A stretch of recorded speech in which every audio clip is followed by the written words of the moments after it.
താലി കൊണ്ട് എന്നെ ബന്ധിച്ചു നിർത്താനാണ് ഭാവമെങ്കിൽ അത് സാധ്യമല്ല. You have your freedom, I want mine. Impossible. മാധവമേനോന്റെ മകളെ ഞാൻ ഈ വീട്ടിൽ നിന്നും അടിച്ചിറക്കണമെന്നോ? സാധ്യമല്ല. ഞാൻ എന്റെ ഭാര്യയുടെ കാര്യമാണ് പറഞ്ഞത്. ഇത് ഈസ് സ്റ്റുപ്പിഡ്. നിനക്ക് ലജ്ജയില്ലേ സ്വന്തം ഭാര്യയെ കുറിച്ച് ഇങ്ങനെ അപവാദങ്ങൾ പറഞ്ഞു പരത്താൻ? അതും തന്റെ അച്ഛനോട്. അപവാദമോ? അപ്പൊ ഞാൻ ഈ കണ്ണുകൊണ്ട് കണ്ടതൊന്നും വിശ്വസിക്കരുതെന്നോ? വിശ്വസിക്കരുത്. അഥവാ കണ്ടാലും കണ്ണടയ്ക്കണം. അവൾ നിന്റെ ഭാര്യ മാത്രമായിരുന്നുവെങ്കിൽ നീ പറയുന്നത് ശരി. എനിക്ക് she is more than that. നമ്മുടെ ബിസിനസ് ഇത്ര കണ്ട് വളർന്നത് അവളുടെ അച്ഛന്റെ ശക്തി കൊണ്ട് മാത്രമാണ്. നിന്റെ വാക്ക് കേട്ടത് ഇല്ലാതാക്കാൻ മാത്രം ഒരു വിഡ്ഢിയല്ല ഞാൻ.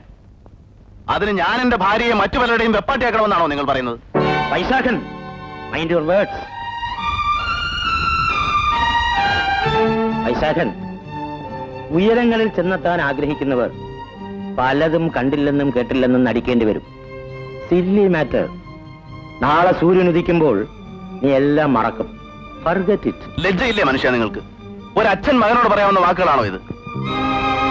അല്ലെങ്കിൽ നിങ്ങളെ എന്തിനു പഴിക്കണം? നിങ്ങൾ എന്റെ ആരാ? എനിക്ക് 7 വയസ്സുള്ളപ്പോ നിങ്ങൾ എന്റെ വീട്ടിൽ വന്ന് കയറി, ഒരു അതിഥിയെ പോലെ.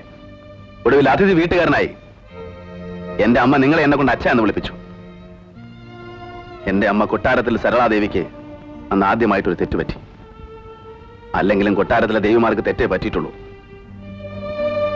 എന്റെ വഴി ഞാൻ നോക്കിക്കോളാം. Get lost with your bloody society and status.